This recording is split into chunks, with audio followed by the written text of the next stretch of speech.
Hi, my name is Emily. I'm a student physical therapist. Today we are going to be donning sterile gloves. What we are going to start off with is making sure to open the package with both hands.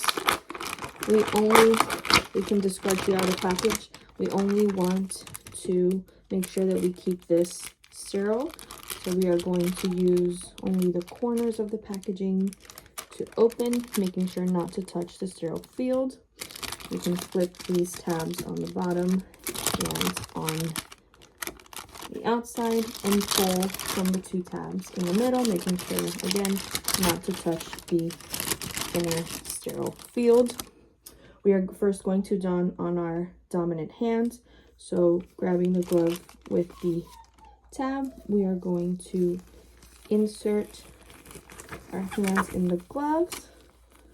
Okay.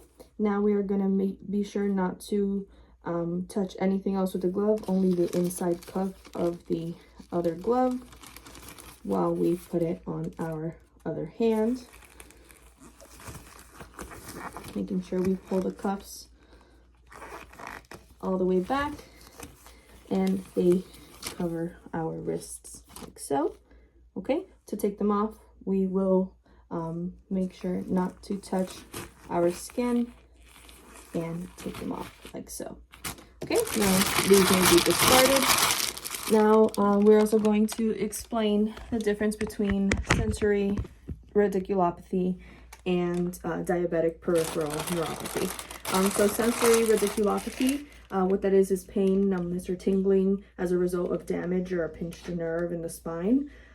We can test that with sensory tests, reflex tests, or even imaging. An example would be like lumbar radiculopathy, where patients have some kind of pinched nerve in their low back and that radiates down their legs, often called sciatica. That would be a good example as well. And we could test that or support that finding by doing a straight leg test, where a positive result straight leg test would indicate that the presence of that finding of sensory radiculopathy.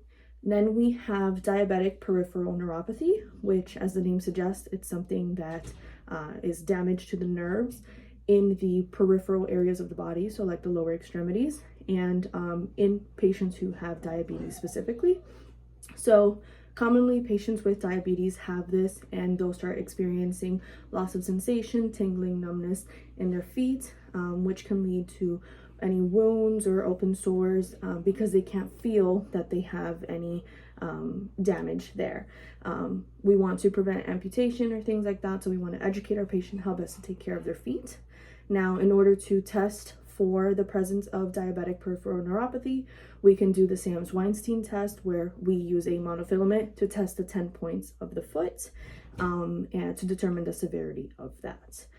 So again, just overall, sensory radiculopathy is like a pinched nerve or damage to the spine, whereas diabetic peripheral neuropathy is more so towards patients who have diabetes, whose diabetes affects the nerves in their lower extremities for the most part.